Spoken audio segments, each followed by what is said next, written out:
Buenos días a todos.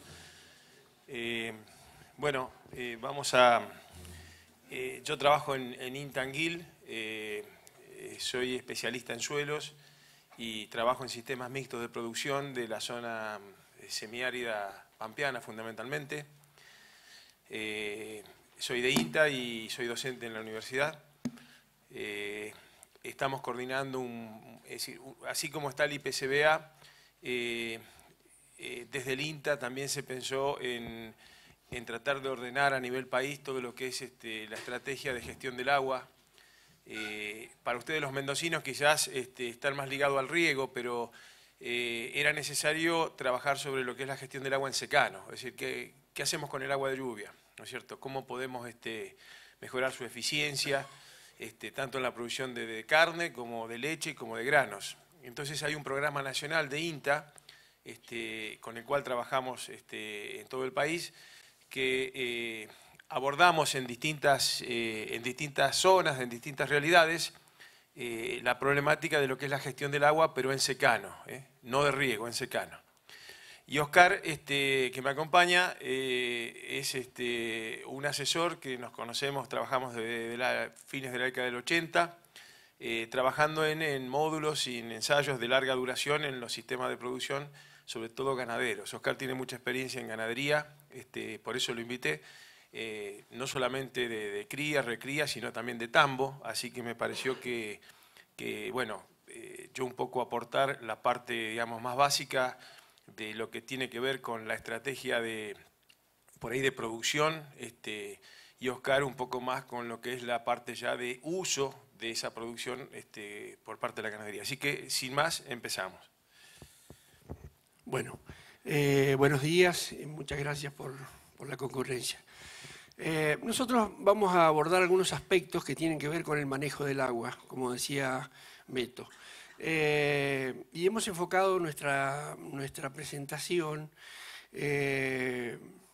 reflexionando sobre algunos aspectos que vivimos todos los días en los sistemas de producción nuestros, en el semiárido pampeano, y que pueden llegar a ser de utilidad fundamentalmente para campos naturales, campos de monte y para actividades que tengan o que estén más relacionados con la cría y la recría. Pienso que en exposiciones que van a seguir a continuación nuestro van a abordar temas más relacionados con el engorde, con el feedlot. Así que vamos a hablar un poquito del campo natural porque nos pareció que podíamos llegar a aportar algo desde nuestra experiencia. Lo primero que se nos ocurrió es pensar, digamos, en qué nos enseña la naturaleza. Cómo modificamos el ambiente en función de los sistemas de producción y qué podemos hacer para un uso eficiente de los recursos a partir de estas enseñanzas que nos deja la naturaleza. Y luego, brevemente, vamos a referirnos a algunas tecnologías de procesos más que de insumos. Nosotros entendemos más como tecnologías de procesos aquellas en las que tiene una participación importante, digamos, la capacidad intelectual y no tanto aquellas que directamente uno va a la agronomía, compra y aplica. En ese caso, digamos, la agricultura que hacemos en la pradera pampeana se tiende a calificarla como una tecnología de insumos y la ganadería, en la mayoría de los sistemas nuestros, como una tecnología de procesos. Si lo lleváramos expresamente o concretamente a las actividades ganaderas, podríamos decir tal vez que el feedlot o el encierre podría parecerse más a una tecnología de insumos. Pero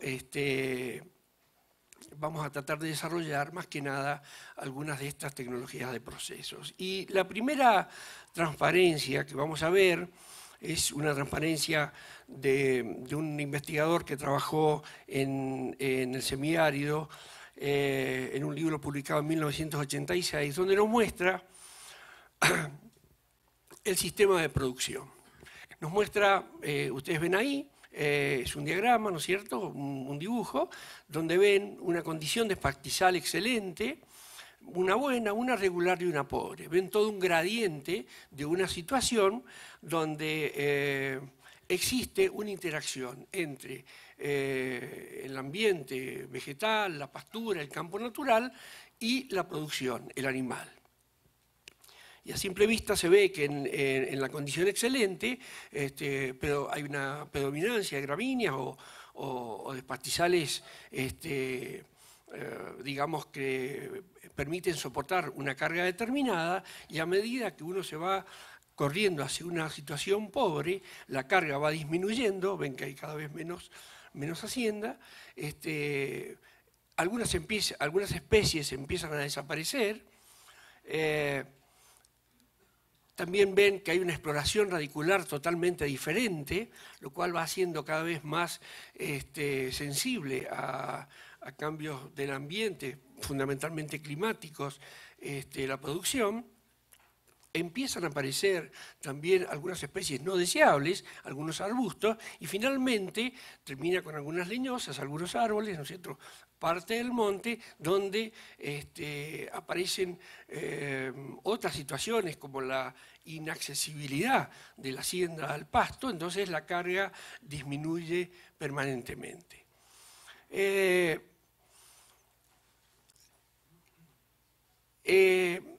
Diríamos que esta transparencia es el punto más importante de la exposición que vamos a hacer con Beto, porque aquí está graficado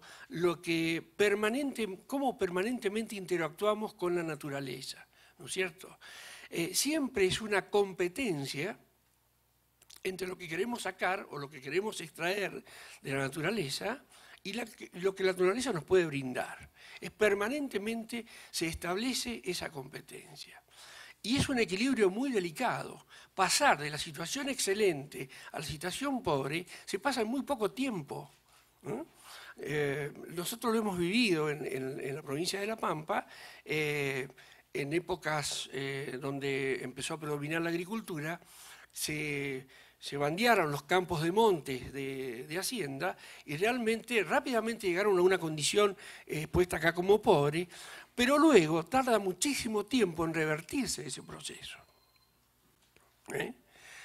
Pero bueno, Beto le vamos a pedir que nos explique un poquito cuál es el punto, qué es lo que pasa en ese proceso que hace que luego sea tan lenta la recuperación.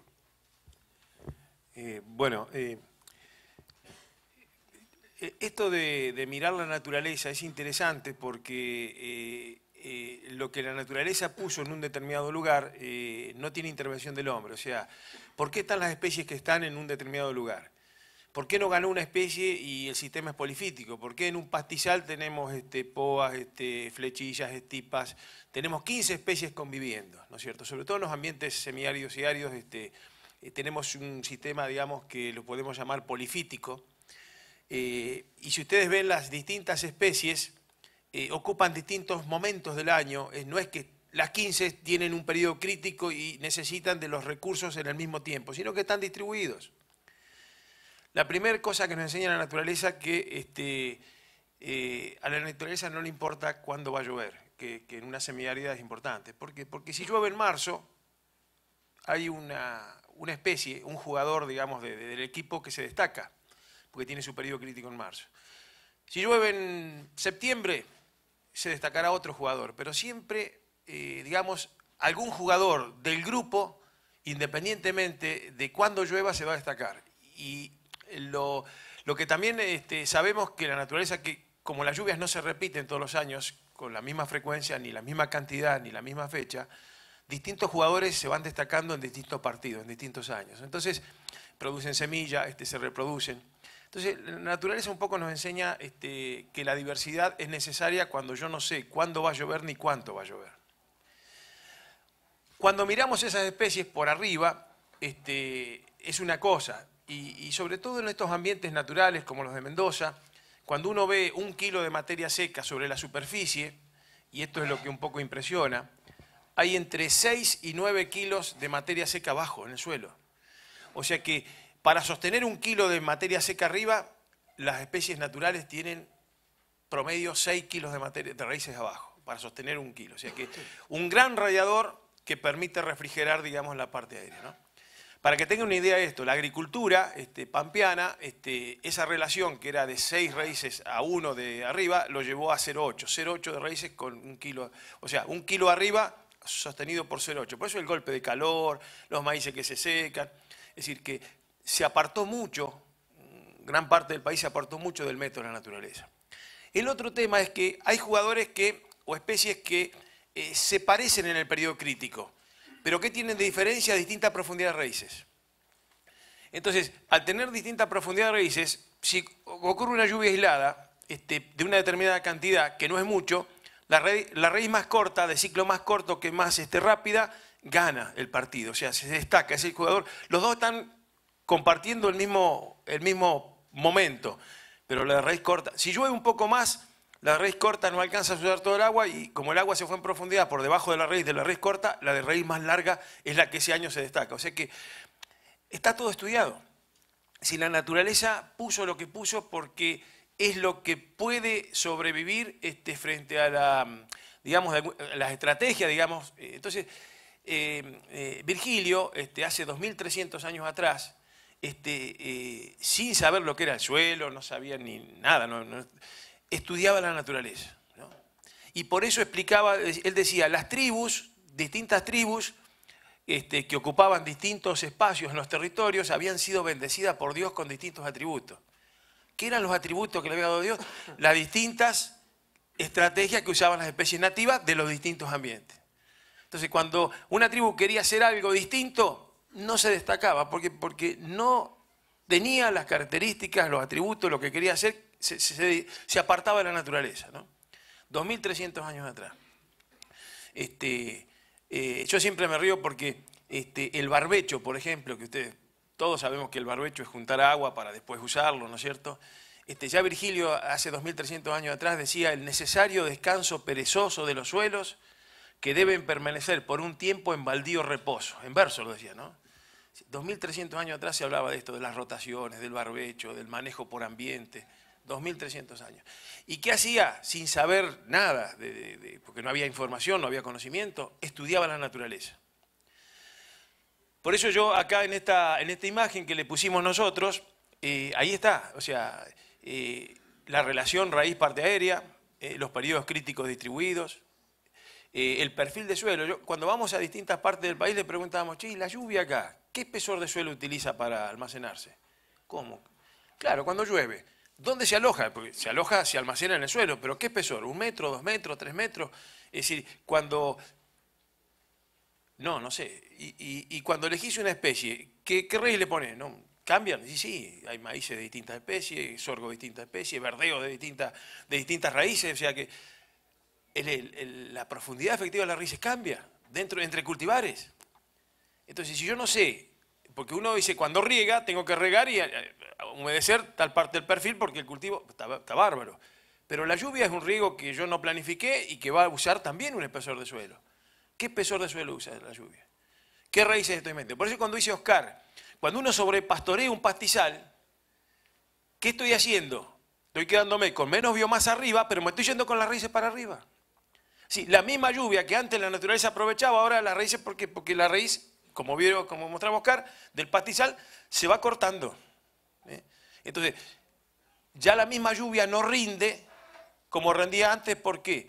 Porque no es porque la lluvia no entre al suelo, sino que la lluvia sigue haciendo lo mismo. Lo que cambiamos nosotros son los patrones de raíces que estamos poniendo. Entonces, por eso es que hay campos que, después vamos a ver, producen 1,5 kilos de carne por cada milímetro que llueve, y hay otros campos que están produciendo 5 kilos de carne en pastizales naturales. ¿Cómo puede ser que produzca 3 veces más aquí si le llueve lo mismo? Porque la relación esta, ¿no es cierto?, del pastizal con el suelo y el ambiente es distinta. La que sigue. Fíjense en acá, y este es un dato que es bueno, por ahí un poco también para el IPCBA, pero nosotros en la región de La Pampa tenemos estudiado, digamos, distintas estrategias de manejo, algunas más deseables y otras no tan deseables, porque sabemos que hay baja eficiencia en la producción de carne. Entonces, cuando uno analiza cuántos o sea, nosotros sabemos que con 1 milímetro de agua podemos producir 5 kilos de materia seca de un centeno o podemos producir 20. Depende del manejo, ¿no? Con el mismo milímetro de agua. Entonces, teniendo en cuenta lo que eso, la conversión de carne, podemos sacar, 1 milímetro son 10.000 litros de agua. Eso nos lleva a decir, cuando sale un camión, ¿no es cierto?, de la parte central de La Pampa a Liniers, por ejemplo, en ese camión pueden ir 400 millones de litros de agua o 600 millones de litros de agua. Eso es lo que le costó a la naturaleza producir ese camión. No es lo mismo 400 que 600. Y depende del manejo, ¿no es cierto? Y lo que ustedes ven ahí abajo es en la misma zona, fíjense en los 3 estados, yo quiero que se grafiquen esto, porque incluso en la foto, en esta foto, bueno, no se ve claro, ahí está el molino y acá también está el mismo molino, esta es la misma foto que esta, tiempo más atrás. Ese camión que entra a Liniers, ¿de dónde viene? Esa es una pregunta grande que nos tenemos que hacer como sociedad. ¿De dónde viene? ¿Y qué efecto generó esos 600 millones de litros de agua que salieron de un campo, en un camión a través de la carne? ¿Qué efectos generaron? ¿Qué dejaron en el campo? Lo que decía Oscar, fíjense en tenemos un pastizal excelente, tenemos algo que está ya ahí en una condición límite que si no le sacamos las patas no vuelve y otro que ya no va a volver más, irreversible, el efecto que hemos generado. De los 3 campos salió carne. En los 3 campos va a volver a llover lo mismo. Y la producción de pasto de los 3 campos va a ser, y de carne va a ser totalmente distinta, por muchos años. Entonces, esto es lo que estamos cuidando, digamos, con el Programa Nacional de Agua, y bueno, un poco lo que nos pidió el IPCBA que comentemos, pensando en que esta zona se parece bastante a la de ustedes. La que sigue, Oscar. ¿Qué pasó adentro del suelo? Cosa que no vemos, debajo de nuestros pies. ¿Qué pasó? El suelo, que llamamos suelo, es un 50% de cañerías, de cañerías que dejan entrar el agua, que almacenan el agua, o sea, de distintos diámetros, cañerías de distintos diámetros. No es de la misma pulgada, tienen distintas pulgadas los suelos. Cuando uno está en esa condición que le mostraba Oscar, de pastizal bastante bien manejado, digamos, donde la carga más o menos está regulada por la oferta forrajera y que uno hace algo, rota, tenemos este estado del suelo, un suelo poroso. Bueno, este es el estado de aquellos suelos bajo pisoteo, ¿no es cierto?, donde ya el agua de lluvia no entró, la raíz, fíjense en que la diferencia grande que está ahí está efecto de la raíz. En las raíces siguen haciendo un gran efecto, en las raíces prácticamente desaparecieron. ¿Cómo hace el agua para entrar? Bueno, la misma lluvia de una zona semiárida, déjalo ahí también acá, la misma lluvia en este agregado, una lluvia de 30 milímetros, ¿no es cierto?, tarda 20 minutos en entrar. La misma lluvia de 30 milímetros allá tarda más de 1 hora. Claro, tengo pendiente, acá tenemos pendiente. Entonces, la misma lluvia que antes entraba y que no escurría, ahora la misma lluvia, sin cobertura encima, con poca cañería interna, ¿qué hace? Escurre sobre la superficie. Y allí es donde tenemos, los pastizales naturales se nos están surcando, ¿no es cierto? Y uno dice, cambio climático. No es cambio climático. Es cambio de la condición edáfica por la presión que le hemos hecho con la ganadería, ¿no es cierto?, al sistema suelo. Ahora, yo lo como, veo que el pastizal lo usé, lo dejo en descanso y el pastizal vuelve. ¿Cómo hace para volver el pastizal allá? Y hay productores que nos dicen, pero si yo dejaba 6 meses, 8 meses y volvía a pastorear, ahora pasan 2 años y no, 2 años y no vuelve. Entonces, y sigue lloviendo. Entonces, la eficiencia de producción de carne, a lo mejor de 5 kilos por milímetro, bajó a 1. ¿Cambió la naturaleza? No. Cambió el suelo. ¿Y por qué cambió el suelo? Porque yo en un momento me excedí, digamos, con mi presión. La que sigue, Oscar, un poco. Entonces, uno tendría, y hay muchos jóvenes acá, que tener en claro que el sistema suelo tiene un 50% de poros, pero no del mismo tamaño. Tiene poros muy chiquititos que almacenan agua, tiene poros intermedios. Estos son los poros que generan el pasto, que generan la carne y la leche. Estos son los poros intermedios, los que almacenan el agua útil que van a usar los cultivos, los arbustos, ¿no es cierto? Un maíz, una flechilla, una poa, una estipa. Pero esta cañería más grande es una cañería clave, que no almacena agua, pero yo la necesito para que el agua entre. Es como, nosotros vinimos de La Pampa, 800 kilómetros, ¿no es cierto? Esto sería como decir, bueno, los caminos vecinales están bien, los caminos vecinales están bien, los caminos para entrar dentro del campo están bien, pero las autopistas están cortadas. ¿Cómo hago para llegar yo? No llego. Entonces, mucha agua, ¿no es cierto?, de la que quiere entrar en el suelo, no puede entrar. Antes tenía y 30 milímetros, 20 minutos. Ahora esos 30 milímetros tardo más de una hora. No tengo autopista. Se congestiona. Yo a veces le digo al productor, usted va a entrar a Buenos Aires y hay 5 carriles. ¿Qué pasa si hay un choque y quedan 2 carriles? Y tardamos el doble, 3 veces más en entrar a Buenos Aires. Bueno, al agua le está pasando lo mismo. Y es esa relación, vuelvo a insistir, que existe entre el manejo. Estos poros normalmente no cambian, los de almacenaje. Pero así como al agua, si esto le falta, al agua le cuesta entrar, cuando la planta quiere succionar para sacar el agua útil y transpirar, también le cuesta salir. No solamente me cuesta entrar en Buenos Aires cuando es la autopista, sino también me cuesta salir de Buenos Aires. Y entonces ahí es donde yo empiezo a perder eficiencia en el uso del agua en nuestros pastizales naturales y por supuesto y a veces lo quiero compensar con más vacas, claro, porque 1 kilo de carne, o sea, de 5 paso a 1,5, ya no es rentable, no puedo mantener ni el empleado en el campo, porque no está pasando eso.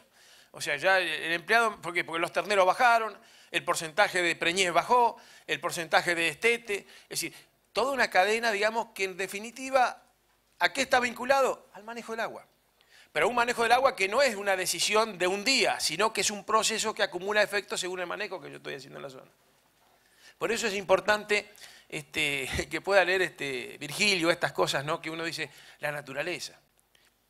Fíjense en el Chaco, la naturaleza, las plantas nativas tienen serosidad. Y uno dice, ¿qué es la serosidad? Y la serosidad que tienen las hojas y los troncos es un antitranspirante. ¿Qué hace? Que no gasten mucha agua. Es decir, como nosotros nos ponemos un antitranspirante, la naturaleza dijo, esta planta de acá tienen que tener antitranspirante. Cuando esas hojas caen al suelo, le transmiten esa... Entonces el agua no se pierde. ¿Por qué? Porque hay antitranspirante, gastan menos, transpiran menos. Ahora, cuando yo saco el monte y lo cambio por soja, por lo que sea, las hojas no tienen antitranspirante. No es lo mismo la cobertura de la agricultura o de lo cultivado que lo de lo nativo. ¿Por qué? Porque no hay serosidad. Fíjense en la estrategia de la naturaleza, ¿no? Bueno, nosotros tenemos que ver que muchos de los conflictos que hoy tenemos en la producción de carne están relacionados con esto. ¿No es cierto? Con que nos hemos apartado demasiado de aquello que funcionaba y que la naturaleza dijo, estas son las reglas de juego. Nos apartamos tanto que hoy tenemos conflicto por muchos lados. La que sigo acá. Bueno, esto simplemente lo paso rápido, pero el 50% de lo rojo sería lo que llamamos materia orgánica, fertilidad del suelo, y que está en el suelo pero que está poco disponible, y lo verde sería la materia orgánica, la fertilidad del suelo que está bien disponible. O sea, en un pastizal natural de los que mostraba Oscar bien, funcionando bastante bien, el 50% del suelo entrega nutrientes rápido y el 50% tiene reservado. Cuando yo lo voy degradando, resulta que tengo el 50% reservado, está en un plazo fijo a mucho tiempo. Pero los nutrientes que yo necesito para el día a día se me vinieron abajo, no los tengo. Entonces, ese es el otro tema. Por más que me llueva, también lo que está pasando en los suelos, los nutrientes no aparecen para usar el agua. El agua que lluvia es destilada. ¿Y si qué necesito? Sí, meter nutrientes. Entonces, si la naturaleza perdió la capacidad de entregar nutrientes, en muchos pastizales estamos viendo mucha respuesta estratégica a la fertilización nitrogenada. A veces tirar un poco de urea, en algunos pastizales está teniendo un efecto muy importante y recuperamos parte de eso que estamos perdiendo. La que sigue, Oscar. Bueno, las megatérmicas, por ahí ustedes, o sea, yo me acuerdo del Yadiza, que se trabajaba, pero las megatérmicas en general son especies de gramíneas que se parecen a una estipa, un pasto llorón, un pánico, se parecen a lo que la naturaleza puso. ¿Por qué? Porque tienen entre 4 y 5 metros de raíces. Entonces, mientras en este suelo que almacena 60 milímetros, una raíz de 1,20 m puede sacar 70 milímetros de agua, pero una raíz de 5 metros saca 300 milímetros de agua. Quiere decir que las raíces cortas o el pastoreo que me hace acortar las raíces requiere de lluvias más frecuentes. ¿Por qué? Porque puede, digamos, sacar poca agua. Las raíces profundas pueden estar 2 meses, 3 meses sin que llueva, no importa. ¿Por qué? Porque van viviendo del agua de abajo, ¿no es cierto? Entonces, nosotros, en la medida que hemos ido degradando, nos hemos ido acortando, usando menos espesor de suelo. Entonces, ese es el otro tema. Por eso es que un pasto llorón, nosotros usamos mucho el pasto llorón. Ahora va a hablar Oscar, o mejoramos calidad con el pánico. ¿Por qué? Porque donde una especie de raíces cortas saca 60, 70 milímetros, al lado otra especie de raíces profundas saca 300 milímetros de agua. La que sigue. Y bueno, y pensando que alguno puede estar en zona cultivada o regar, el otro tema que hemos trabajado mucho para las zonas cultivadas, con tambos y eso, es el tema de las pasturas.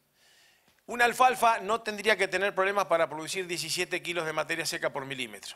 600 litros por kilo de materia seca, 1 milímetro son 10.000 litros de agua. Bueno, muchos campos que hoy están regando o llueve medianamente bien y pueden hacer alfalfa, están en 5 kilos de materia seca de alfalfa por milímetro de agua. ¿Qué nos pasa? ¿Por qué si esta pastura puede producir 17, 20, por qué estamos produciendo 5? Bueno, ahí hemos estudiado 30, pasa a la siguiente, Oscar, hemos estudiado 30 tambos por este problema y aparecen 3 problemas. Uno es lo que están viendo ustedes, la compactación superficial que hace que una raíz de alfalfa profunda no profundice. El otro es el tema de fósforo y el otro tema es el tema del calcio, el magnesio y el potasio, que en algunos sistemas está condicionando la pastura. O sea que no vamos a entrar en detalle, pero un productor que nos dice, la alfalfa no me tira, no persiste, ¿no es cierto?, no cubre las expectativas, bueno, no hay un solo factor. Es como un paciente, vengo con fiebre y el médico no va a decir, bueno, el anterior también tuvo fiebre, el paciente te doy lo mismo que le di al anterior, y el de ayer también tenía fiebre y le doy... No, cada uno que tiene fiebre tiene por distintas razones. Entonces, la pastura le pasa lo mismo, no hay un factor por el cual el pasto, digamos, termina siendo o perdiendo eficiencia, hay muchas razones. Entonces, eso lo hemos ido estudiando, no vamos a entrar en detalle, pero sepan, digamos, que si alguno tiene alguna dificultad, puede consultarnos, es gratuito, nosotros no cobramos nada, solamente el tiempo, pero simplemente es la voluntad de ustedes. Nosotros vivimos de los problemas, o sea que necesitamos que ustedes nos acerquen problemas para poder trabajar, ¿no? Pero el INTA no percibe, digamos, como el IPCBA, esto lo hace gratuitamente, ¿no? Estamos al servicio de ustedes. Bueno, fíjense, un aspecto que es importante, que muchos de los ejemplos que ha estado mostrando Beto son sobre suelos que ya se han desarrollado. ¿Cuánto más sensibles son aquellos suelos que hay en la zona semiárida o árida que no tienen un buen desarrollo, que no tienen un buen perfil, que no tienen buenos niveles de materia orgánica o a lo mejor niveles de materia orgánica para esas texturas, digamos, muy bajos, donde cuesta generar agregados? Entonces, cualquier rotura que se produzca o cualquier alteración que se produzca en ese sistema básicamente edáfico provoca, digamos, daños irreparables que cuesta mucho volver a poner en condiciones naturales o de alta producción. Pero podemos recurrir, digamos, o podemos usar algunas herramientas para atenuar estos problemas. Y básicamente, una herramienta que nos permite resolver en gran medida toda esta problemática que venimos contando es la planificación forrajera. La planificación forrajera es central en este tema. Todo sistema de producción debe tener una planificación forrajera antes, digamos, de ir al potrero, ¿no? Es decir, antes de ponerlo en funcionamiento. Y esto es muy elemental y tiene 3 componentes muy groseros. Seguramente debe tener más, pero nos vamos a referir a 3 componentes muy groseros. La oferta de forraje, que está en verde, la demanda de forraje y todo lo que tiene que ver con la infraestructura, que particularmente en los campos de montes y en la zona de Mendoza, que tengo la suerte de conocer muy bien, porque soy nacido acá. Es mendocino, no me pidió agua, me pidió vino, pero no había.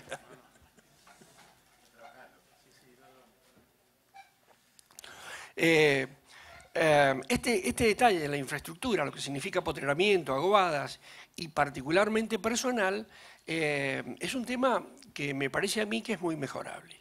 Pero vamos por el tema de la oferta. La oferta tiene dos miradas, una mirada en el largo plazo y una mirada en el corto plazo.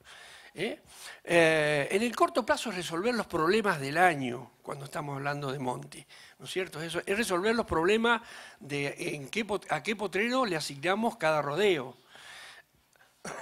¿Qué tipo de pastoreo hacemos? Si es rotativo, continuo. ¿Qué suplementación estratégica podemos usar para resolver eventualmente un problema, una sequía muy profunda? ¿Qué herramienta como el destete precoz tan usada podemos aplicar en algún rodeo para mejorar el porcentaje de preñez? Pero en el largo plazo, lo que es más importante es reconocer cuáles son los recursos forrajeros que tengo para administrar.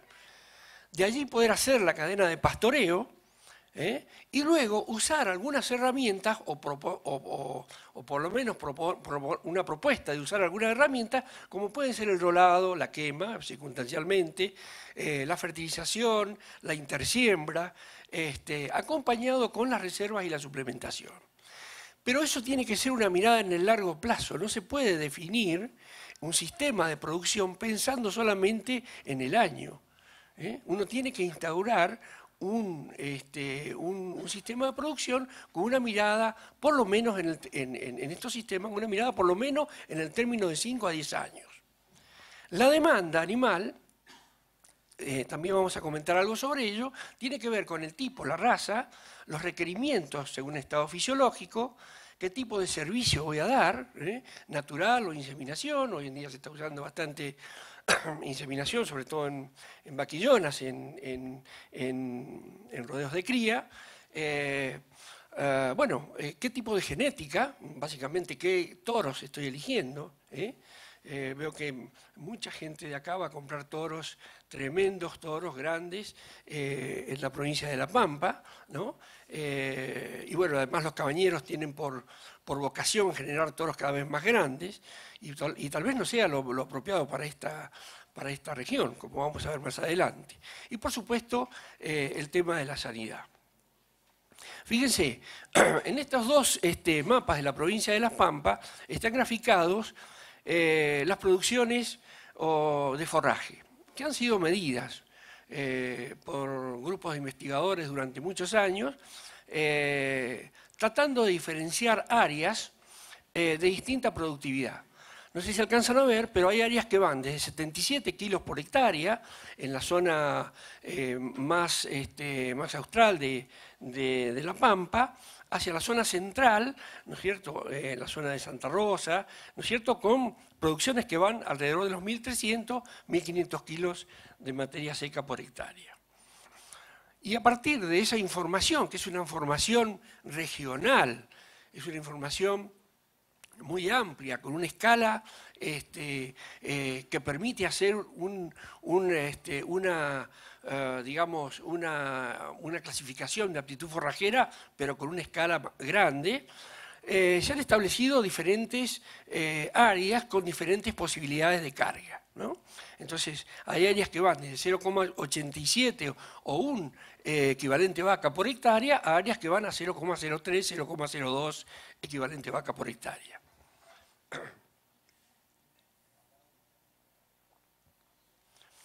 En el cuadrito de abajo, fíjense el Puelches, con 77 kilos por hectárea, con una precipitación promedio anual de 285 milímetros, la eficiencia de producción de ese pasto alcanza 0,27. Y en el otro extremo, Santa Rosa, 2,37 kilos por milímetro de pasto producido en el pastizal natural. ¿Es mejorable esto? ¿Todo será igual? ¿La región es pareja? ¿Es todo igual? Bueno, nosotros en la pradera pampeana hace muchos años ya empezamos con un concepto que es la agricultura por ambiente, que ustedes, seguramente algunos de ustedes la habrán sentido nombrar. Y el fundamento es tratar de asignar el recurso, ¿no es cierto?, suelo y clima, de la mejor manera posible. Cuando uno va a los pastizales naturales se encuentra con estas situaciones. hay condiciones de sitio que según sea el valle, la pendiente o la planicie, tienen distinta productividad en kilos de materia seca por año. Y esto es necesario evaluarlo. Y fíjense que eso se da para cualquier condición de pastizal, para excelente o para pobre, es lo mismo. Siempre hay una variabilidad, ya sea que estemos en el valle, probablemente por acumulación, porque esas situaciones reciben mucho más precipitaciones, materia orgánica, etcétera, de áreas con pendiente, que las planicies y, por supuesto, las pendientes. Eso nos lleva a pensar que por ahí podríamos usar el mismo concepto que usamos en agricultura, llevarlo a lo que podríamos llamar ganadería por ambientes y establecer distintas cargas, distintos manejos, distintas asignaciones de sistemas pastoriles en función de cada uno de los ambientes. De la misma manera, y haciendo referencia a lo que significa la planificación forrajera, tratamos en las zonas de hacer lo que nosotros llamamos cadena de pastoreo. Para nosotros esto es fundamental porque nos define cuál va a ser la carga, cuál va a ser la tecnología que vamos a usar, cuál va a ser la infraestructura y qué personal y con qué capacitación lo vamos a manejar. Entonces, bueno, ahí en ese cuadro lo que está expuesto es distintas cadenas de pastoreos para los meses, para las distintas estaciones, invierno, primavera, verano, otoño, con distintas posibilidades de carga. Fíjense que en la parte inferior del cuadro está lo que es cría, con CN significa campo natural, con alguna salida en otoño a mijo anual o sorgos diferidos. Esto es muy usado en los campos de crías de la zona y en una escala un poquito ya mejorada, algunos rodeos o algunas situaciones donde llueve un poquito más, hay mijo perenne, hay pasto llorón, hay combinaciones de mijo perenne con pasto llorón en épocas de verano, para finalmente en otoño terminar con mijo perenne. De cualquier manera, estas son cadenas que uno las ve en lo micro, es decir, en el ambiente donde uno tiene que desarrollar el sistema pastoril. Y no menos importante es luego el manejo que voy a hacer en cada uno de esos ambientes. En el cuadro superior lo que pueden ver es esquematizado una gramínea y qué pasa cuando está sometido a un pastoreo continuo versus un pastoreo rotativo. Cuando uno está en un pastoreo continuo, generalmente al estar permanentemente comida la forrajera, no alcanza a desarrollar su sistema radicular y no puede explorar más ambiente que el de los primeros centímetros. Por lo tanto, esa especie queda mucho más expuesta a condiciones climáticas adversas. Entonces, fíjense, esto es común cometer el error de permanecer en pastoreo continuo, en pastizales naturales, que después cuesta mucho revertir. No deberíamos pasar digamos, de la situación, de la segunda situación, y ya dejar en descanso para poder recuperar raíces y para poder explorar en forma eficiente el suelo, ¿no? En el cuadro de abajo se ve en una experiencia cómo van variando las densidades en plantas por metro cuadrado, cómo van variando en comparación con rotativo y continuo. La barra verde es rotativo y ustedes ven que siempre a lo largo del tiempo y desde que comenzó la experiencia se fue incrementando la cantidad de plantas que permanecieron en esa experiencia bajo el sistema rotativo. Y en el cuadro de al lado se ha medido kilos de materia seca para la misma experiencia y ven cómo prácticamente a partir, eso es en varios periodos, 2010, 11, 12 y 2013, como a partir del primer año comienza a producir más kilos de materia seca el pastoreo rotativo. Pero esto tiene su correlato en el apotrenamiento, que no es fácil en la zona de monte, y por supuesto que tiene que ver con la inversión. Como es una actividad que normalmente genera una renta muy chica, la inversión está muy comprometida. Por eso es que no se puede ver el sistema de producción en los campos de monte como un negocio en el corto plazo. ¿Me explico? Esto es muy importante tenerlo claro. No es para gente audaz o que está buscando una rentabilidad inmediata. Para estas situaciones existe la agricultura, que acá en Mendoza tienen bastante experiencia, ¿no es cierto? No tiene la misma visión el que hace ajo o el que hace papa que el que hace viñedos. El rolado, otra de las prácticas que usamos bastante en el semiárido pampeano. Fíjense, es un tractor con un rolo atrás grande, generalmente ese rolo sabe traer un cajón sembrador donde se ponen algunas semillitas, puede ser de pánico, un de llorón o de la especie digitaria, la especie que nos pueda convenir, se pasa y produce una alteración en el suelo, ¿no?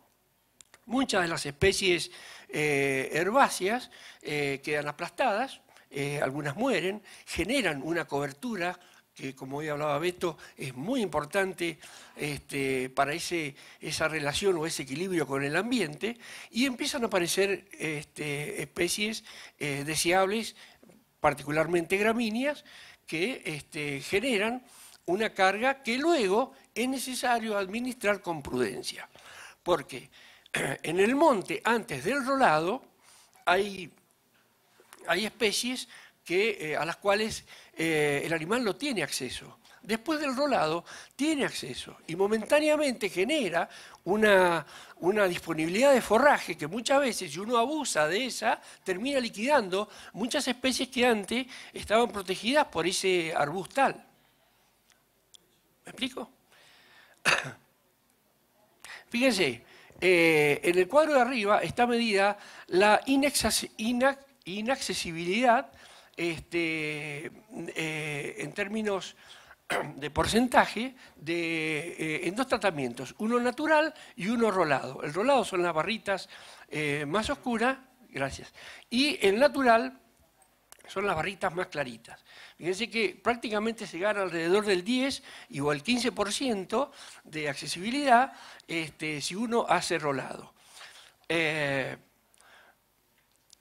el cuadro de abajo se vuelve a mostrar la producción, después si quieren podemos verlo en detalle a efectos de cumplir con los tiempos.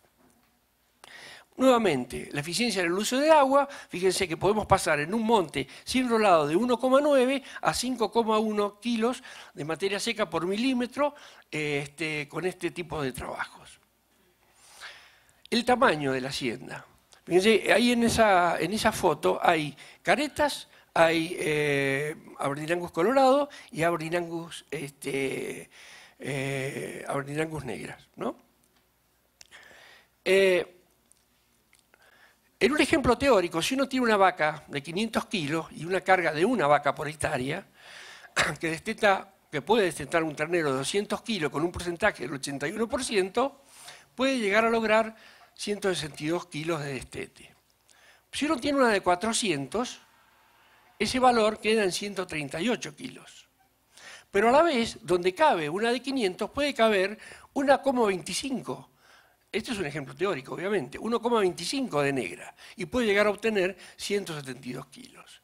Cómo el tamaño condiciona muchas veces el negocio.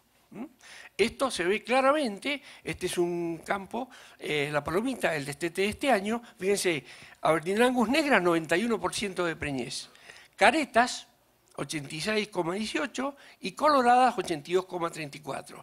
Todas estuvieron en las mismas condiciones y comieron los mismos pastos. El tamaño define en gran medida el resultado del sistema de producción. La condición corporal de la vaca también es importante, ¿eh? Eso me permite un manejo diferencial de las categorías, administrar mejor el forraje, suplementaciones estratégicas y, por supuesto, aplicación, teniendo en cuenta la condición corporal, puedo aplicar tecnologías como el de test precoz o temporario para mejorar valores de preñez. Adecuar la curva de producción de pasto a los requerimientos es básico, ¿eh? Si eso está desfasado en el tiempo, puedo estar complicando mucho mi producción. Vamos a pasar algunas para que no... Fíjense el estado, ¿eh? Estas vacas, un estado 1, 2, 3,5 y 4. Fíjense, prácticamente 4,5 es una vaca de exposición. Muchas veces en los campos uno ve este tipo de vaca, pero es más frecuente ver 1. Esa vaca 1 difícilmente va a preñarse y complica mucho el sistema productivo, ¿no? Algunas consideraciones finales.